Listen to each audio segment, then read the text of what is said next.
Vamos abrir a palavra de Deus em Lucas, capítulo 23. Lucas, capítulo 23. Leremos dos versos 39 a 43. Um dos malfeitores crucificados blasfemava contra ele, dizendo: Não és tu o Cristo? Salva-te a ti mesmo e a nós também. Respondendo-lhe, porém, o outro repreendeu-o, dizendo: Nem ao menos temes a Deus, estando sob igual sentença? Nós, na verdade, com justiça, porque recebemos o castigo que os nossos atos merecem, mas este nem o mal fez. E acrescentou: Jesus, lembra-te de mim quando vieres no teu reino.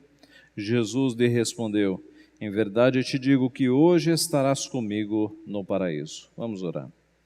Pai Santo, nós te agradecemos por tua palavra, nós te agradecemos porque o Senhor usa a tua palavra para confrontar os nossos pecados, para nos dirigir na tua vontade, para formar em nós a mente de Cristo com os pensamentos do Senhor, com as doutrinas corretas, com os pensamentos corretos. Nós te louvamos, Pai, porque a tua palavra é poderosa, não volta vazia, mas ela cumpre tudo aquilo que está determinado fazer. Nós pedimos que mais uma vez nesta manhã o Senhor fale ao nosso coração, o Senhor instrua os nossos pensamentos, o Senhor nos ajude a levarmos todos os nossos pensamentos cativos diante do Senhor, para que possamos aprender do Senhor e que este aprendizado, ó Pai, ele se reverta em pensamentos puros, em ações que glorifiquem ao Senhor. É o que nós pedimos, Pai, em nome de Jesus. Amém. Irmãos, como nós poderíamos dividir a população mundial? De algumas formas. É possível dividi-la geograficamente, Ocidente, Oriente. É possível dividi-la politicamente, conservadores, liberais, marxistas, esquerdistas. É possível dividir do ponto de vista étnico, das raças, economicamente. Mas como será que Deus divide o mundo? Deus olha para a população mundial e qual é a divisão que ele faz? Ora, na Bíblia, a humanidade está dividida entre justos e ímpios. Isso fica muito claro, por exemplo, no livro dos Salmos. Mas na Bíblia inteira há essa divisão entre justos e ímpios, entre salvos e não salvos, entre endurecidos e arrependidos.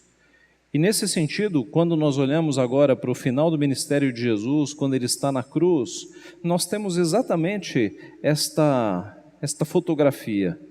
Naquelas três cruzes, nós temos Cristo no centro, e de um lado a cruz da incredulidade, e do outro lado a cruz do arrependimento. Nós temos o retrato ideal da humanidade quando olhamos para as três cruzes. Em uma cruz, a primeira cruz, nós vemos, e esse é o nosso primeiro ponto, a cruz da incredulidade. A cruz da incredulidade. Diz o nosso texto que um dos malfeitores crucificados blasfemava contra ele, dizendo: Não és tu o Cristo? Salva-te a ti mesmo e a nós também. No Império Romano, apenas os crimes mais graves eram levados à cruz, dependendo do volume do roubo, crimes de assassinato e crimes de conspiração. Qualquer um que se levantasse dizendo-se salvador de um povo, alguém que conspirasse contra o governo romano, era levado à cruz. E é por isso que Jesus estava na cruz. Jesus não era um assassino nem um ladrão, mas ele estava na cruz porque, para os romanos, influenciados pelos sacerdotes que tinham inveja de Jesus, e por isso eles o levaram para a cruz, para os romanos, Jesus era um conspirador, era alguém que se declarava rei, e por isso que havia uma inscrição em cima da cruz de Jesus, dizendo, abreviado, Jesus Cristo, Rei dos Judeus. Essa era a acusação. Ele foi levado para a cruz sob a acusação de conspiração, de alguém que teria se levantado para se declarar rei contrário ao governo romano, coisa que Jesus nunca fez. Isso foi uma acusação falsa, mas era necessário que por algum motivo Jesus subisse à cruz, Não era acidental a ida de Jesus à cruz. O seu ministério foi para que chegasse essa hora, a hora em que ele subiria na cruz, injustamente, mas para levar os nossos pecados, para cumprir várias profecias de que ele carregaria na cruz do madeiro, na maldita cruz, os nossos pecados. Mas o fato é que Jesus está ali injustamente, acusado de um crime que não cometeu, do lado de dois bandidos que não estavam ali injustamente. Eles estavam ali, tudo indica, por crimes muito graves. E um deles, então, que é o primeiro que é relatado aqui por Lucas, diz o texto que ele blasfemava contra Jesus. Blasfemava contra Jesus, dizendo: não és tu o Cristo? Salva-te a ti mesmo e a nós também. Uma vida de pecado, e nos seus últimos instantes ele continua pecando, continua blasfemando, continua aqui quebrando mandamentos, está diante do Messias, mas não para de pecar. Esse é o rumo, meus irmãos, de pessoas que estão sem Deus na vida. Nascem pecando, morrem pecando. As últimas palavras são de pecado, não são de arrependimento. Este homem está diante da sua última esperança, está diante do Salvador, do Messias, do aguardado das nações, e ele está pecando, e pecando agora diretamente contra o Messias, blasfemando contra ele, dizendo: não és tu o Cristo? Salva-te a ti mesmo e a nós também. As suas palavras são palavras irônicas. Ué, você não é o Messias? Você não é o Salvador? Desça daí e tire-nos daqui. São palavras depreciativas, palavras de deboche. Essa é a vida daqueles que pecam, daqueles que estão endurecidos contra Deus. Nascem pecando, morrem pecando. Quantos, meus irmãos, nos nossos dias não estão debochando de Jesus Cristo? Quantos nos nossos dias não estão falando palavras caluniosas contra o nosso Senhor Jesus, assim como este homem que está aqui na cruz? Tem a grande oportunidade de salvação, mas continua pecando, continua falando contra Deus. Palavras de incredulidade. Não és tu o Cristo? Salva-te a ti mesmo e a nós também. Incredulidade é o pecado que resume essa cruz, é a cruz da incredulidade. O homem está diante do Salvador, mas continua incrédulo, continua endurecido. Meus irmãos, nosso Deus diz, Hebreus 11:6, que sem fé é impossível agradar a Deus. Sem fé é impossível agradar a Deus. A Bíblia diz em Isaías 55:6, buscai o Senhor enquanto se pode achar, invocai-o enquanto está perto. Jesus disse a Tomé: põe aqui o dedo, vê as minhas mãos, chega também a mão e põe-na no meu lado, não sejas incrédulo, mas crente. A primeira cruz nos mostra a incredulidade da raça humana e como o ser humano, mesmo diante do Redentor, pode ainda estar com o coração endurecido, com o coração incrédulo. A primeira cruz nos mostra que boa parte da humanidade, hoje, nos nossos dias, continua incrédula, continua com o coração endurecido e caminhando para a perdição. A segunda cruz é a cruz do arrependimento. Do outro lado, um outro bandido, crimes graves, mas é a cruz do arrependimento. Diz o verso 40, respondendo-lhe, porém, o outro repreendeu-o, dizendo: nem ao menos temes a Deus, estando sob igual sentença? Então aqui vai começar um diálogo do outro bandido repreendendo o primeiro. E qual é a repreensão? Nem ao menos temes a Deus, estando sob igual sentença? Veja que o outro é um bandido também de crime grave, está ali morrendo na cruz, mas algo começou a acontecer naquele outro coração, porque ele confrontou o pecado do primeiro. O primeiro estava blasfemando, e agora o segundo, sem ser discípulo de Cristo ainda, está repreendendo o primeiro. Algo começou a acontecer naquele coração. Nem ao menos temes a Deus. Veja, ele o primeiro estava blasfemando contra Cristo e o segundo está chamando a Cristo de quê? De Deus. Nem ao menos temes a Deus, estando sob igual sentença? Então, primeiro, ele já está reconhecendo que aquele homem que está ali na cruz, no meio deles, não é um homem qualquer, não é um criminoso da mesma linha deles, mas é Deus. Nem ao menos temes a Deus, estando sob igual sentença. Nós começamos a ver aqui sinais de arrependimento e de conversão no coração desse segundo bandido. E ele continua: nós, na verdade, com justiça, porque recebemos o castigo que os nossos atos merecem, mas este nenhum mal fez. Meus irmãos, coisa difícil é alguém reconhecer o seu pecado. Alguém já disse que se você entrar numa penitenciária, numa cadeia, a maioria das pessoas ali vão dizer que são inocentes, que a culpa é dos outros. E mesmo fora daquele ambiente, aqui entre nós, a maioria de nós tem a tendência de jogar a culpa no próximo, jogar a culpa no outro.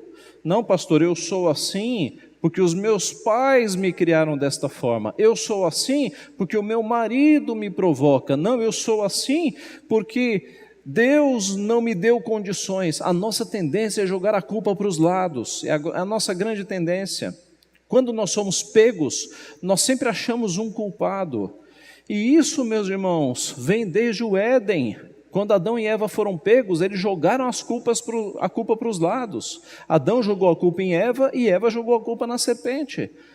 Então, o nosso coração, ele dificilmente assume a culpa, mas eis que aqui este bandido, que possivelmente passou uma vida nos crimes, quando ele percebe que Deus está ao seu lado, ele diz: nós estamos aqui com justiça, eu reconheço o meu pecado. Nós, na verdade, com justiça, porque recebemos o castigo que os nossos atos merecem. Meus irmãos, este homem está arrependido, este homem está reconhecendo que ele está ali não como uma vítima, mas ele está ali porque ele pecou. Mas este nenhum mal fez. Ele vira-se para Jesus e ele diz: este nenhum mal fez. Veja a conversão deste bandido. Ele, primeiro, reconhece que é pecador, e segundo, reconhece que Jesus é o Santo de Deus, que Jesus não cometeu nenhum pecado. A mente deste homem, o seu coração arrependido, está fazendo com que a sua mente comece a perceber e assimilar que é o próprio Messias que está do seu lado. Ele reconhece o seu pecado, ele reconhece que Jesus é justo, que Jesus está ali santamente. E acrescentou, e a sua última fala é um pedido: Jesus, lembra-te de mim quando vieres no teu reino. Lembra-te de mim quando vieres no teu reino. Jesus, aliás, o bandido, esse segundo, reconhece que Jesus é o Messias. Por quê? Porque esse pedido você só podia fazer para o Messias. Esse bandido tem a convicção de que este homem que está ao seu lado, um dia estabelecerá um reino. Ele tem a convicção de que este homem que está sangrando junto com ele, virá um dia para reinar. Esse bandido sabe que Jesus é o Messias. Esse bandido está convertido. É um discípulo na cruz, mas já é um discípulo. Reconhece a sua pecaminosidade e se arrepende. Reconhece que Jesus é Deus, que é santo e que é o Messias. Depois de uma vida de pecado, ele teve a chance de se arrepender e de se salvar. Por isso, meus irmãos, a cruz do arrependimento nos mostra que nunca é tarde demais para alguém se arrepender. Por vezes pessoas se convertem no leito de um hospital. Eu já vi isso algumas vezes. Pessoas que passaram a vida inteira pecando e Deus dá um câncer, Deus dá uma doença grave, e é na cama de um hospital que Deus converte o coração, que a pessoa cai em si, a pessoa percebe que ela passou a vida inteira fugindo de Deus e que Deus agora o alcançou. Por isso nós nunca devemos reclamar quando Deus nos dá uma doença, porque todas as coisas cooperam para o bem daqueles que amam a Deus, até as doenças. Deus é glorificado na doença, na vida de um crente, Porque muitas vezes, e Deus sabe como trata com cada um de nós, é pela doença que Ele nos traz mais para perto de si, mais para perto dos seus caminhos. A cruz do arrependimento, meus irmãos. A palavra de Deus nos mostra que há júbilo diante dos anjos de Deus por um pecador que se arrepende. Lucas 15:11.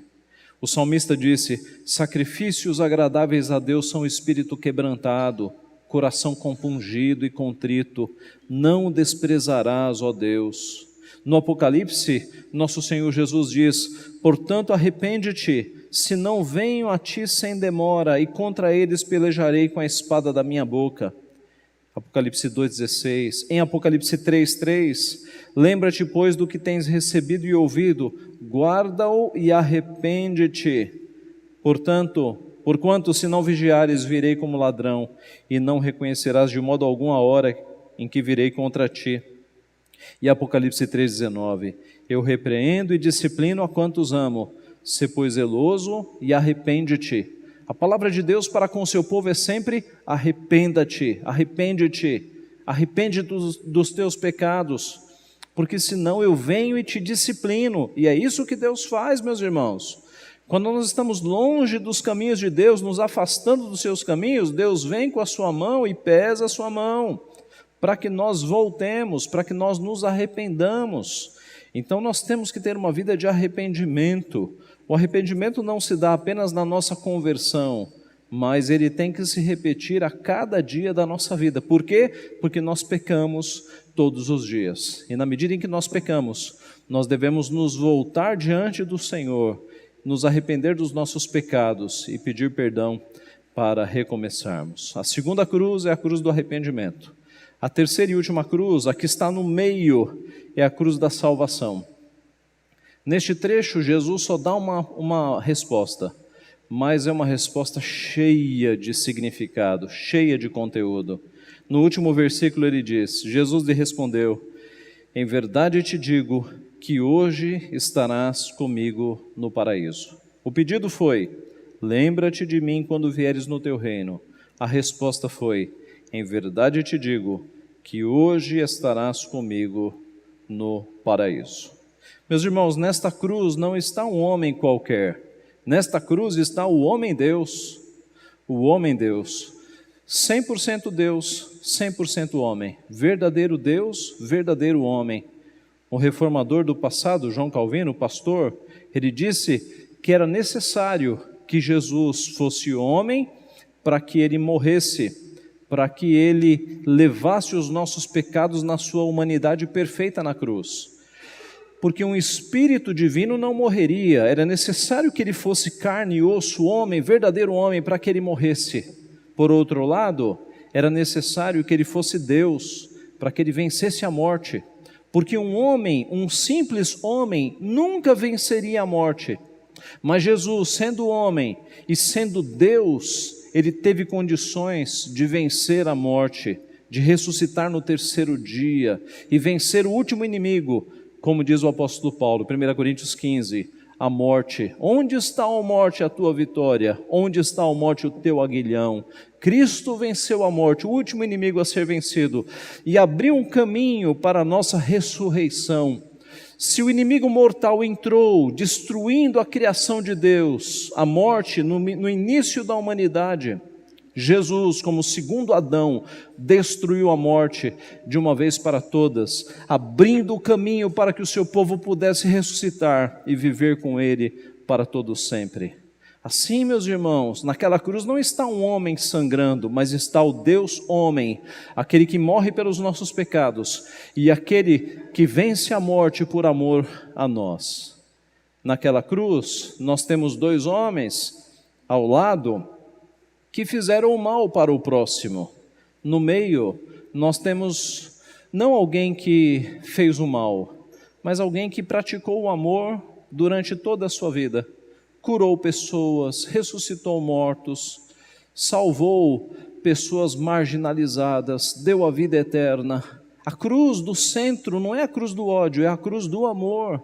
O homem-deus que está sofrendo ali, ele fez atos de misericórdia, de compaixão e de salvação durante toda a sua vida. Ele está ali naquela cruz, não para dar ao público uma visão de morte, mas ele está ali para dar a sua vida. A cruz representa não morte, mas representa vida, vida àqueles que estão ali.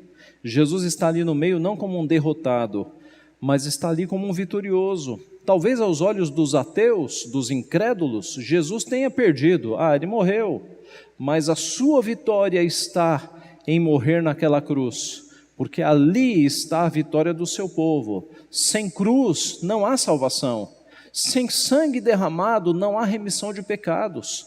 A nossa vitória está na cruz do Calvário, por mais que ateus olhem e achem que aquilo foi derrota. Ele estava ali não para se perder, mas para salvar uma multidão do seu povo. E nos últimos instantes da sua vida, Jesus fez o que fez durante toda a sua vida, ele salvou mais um.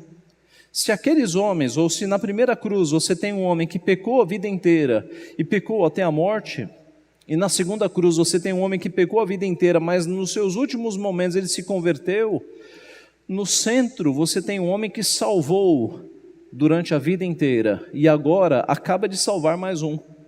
E ele continua salvando. A salvação de Cristo se estende até o último eleito na história da humanidade. Mas eis que ali nos seus últimos suspiros Jesus salva mais um, quando este bandido se arrepende e crê em Jesus. Mesmo pregado numa cruz, Jesus está salvando. E ainda hoje, meus irmãos, Jesus continua salvando bandidos, assassinos, pessoas de bem, mas que são incrédulas, endurecidas, pessoas que têm, digamos, uma vida comum, mas que estão caminhando para o inferno. Jesus continua salvando pessoas que se arrependem e que se voltam para Ele. Mas por fim, meus irmãos, a resposta que Jesus vai dar a este bandido, ela é um exemplo vivo do que Paulo escreveria aos Efésios, no capítulo 3, verso 20 e 21. Paulo escreveu lá que Deus é poderoso para fazer infinitamente mais do que pedimos ou do que pensamos. Esse bandido fez um pedido a Jesus, mas mal imagina ele que Jesus vai responder de uma forma infinitamente maior ao que ele pediu. Note, 3 coisas. Primeiro, o bandido pede uma lembrança. Lembra-te de mim. E Jesus vai responder infinitamente mais. Jesus vai colocá-lo ao seu lado. Hoje mesmo estarás comigo. Veja a diferença. Lembra-te de mim.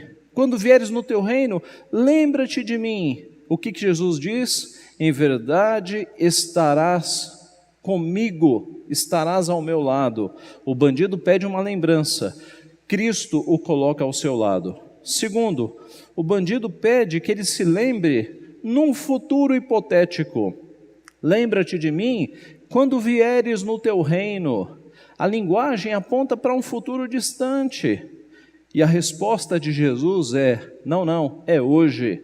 Hoje mesmo estarás comigo no paraíso. Aquele bandido é pego de surpresa, meus irmãos. Hoje mesmo estarás comigo no paraíso, porque Jesus morreria em poucos minutos, e o bandido também, e os dois estariam juntos no paraíso. Hoje mesmo estarás comigo no paraíso, não no futuro, não no dia do Senhor, mas hoje mesmo. E por fim, terceiro, o bandido pede que Jesus se lembre dele quando Jesus, na cabeça do bandido, estabelecer um reino terrestre aqui neste mundo. Quando vieres no teu reino, um reino terrestre, porque o bandido sabe que Jesus é o Messias, instaurará um reino, mas Jesus vai fazer infinitamente mais. Ele vai dizer: hoje mesmo estarás comigo no paraíso. Não será num reino terrestre, mas é hoje e é no paraíso. Então veja, meus irmãos, como Jesus sempre faz infinitamente mais. Hoje mesmo estarás comigo no paraíso. O teu pedido é vago, é distante, é longínquo, Mal sabe você que hoje mesmo você vai estar comigo no paraíso. Meus irmãos, a resposta de Jesus conforta não só o coração daquele pecador arrependido, mas conforta também o nosso coração. Salvos por Cristo, nós podemos ter a convicção de que no mesmo momento em que nós morremos, quando nós fechamos os nossos olhos neste mundo, nós abrimos os nossos olhos em glória diante do nosso Redentor, hoje mesmo, com Ele no paraíso. Bendita esperança, meus irmãos. Não existe purgatório, não existe reencarnação, não existe sono da alma, é presença imediata. Nós fechamos os olhos neste mundo para abrirmos diante da majestade do nosso Redentor. É hoje mesmo que nós estaremos com Cristo no paraíso. Que Deus, meus irmãos, nos prepare para este glorioso dia. Encha o nosso coração de esperança, porque para o cristão, o dia da nossa partida não é dia de tristeza, é dia de alegria. É o dia quando nós estaremos diante do nosso Redentor. Acostumemo-nos com isso. A morte para nós, ela não deve gerar temor, mas deve gerar uma bendita esperança. Na semana passada, faleceu a esposa do professor do Davi. Eles são missionários aqui no Brasil. Ela faleceu com 51 anos, um câncer na cabeça. E eu achei, eles fizeram um convite para o velório, e meus irmãos, que coisa bonita. O convite tinha o rosto dela, sorridente no meio, num círculo, flores adornando o convite, e o convite dizia mais ou menos assim: a nossa querida irmã foi levada aos céus por Jesus Cristo. Venha celebrar a vida eterna desta irmã. Use roupas claras para celebrar a vida. Que coisa bonita, meus irmãos. E nós fomos no ofício fúnebre, e foi um ofício fúnebre, é claro, com lágrimas, com tristeza, mas a alegria de saber que aquela irmã havia sido promovida aos tabernáculos eternos, estava com Cristo, era evidente. Assim tem que ser, meus irmãos. Nós não devemos, nos nossos ofícios fúnebres, lamentar a morte, nós devemos celebrar a vida eterna, porque nós temos certeza de que no momento em que nós fechamos os nossos olhos aqui, nós estamos diante do nosso Redentor, e esta é a maior alegria da nossa vida, é a grande alegria que nos aguarda. Que Deus nos prepare para este glorioso encontro, que Deus nos abençoe então. Amém.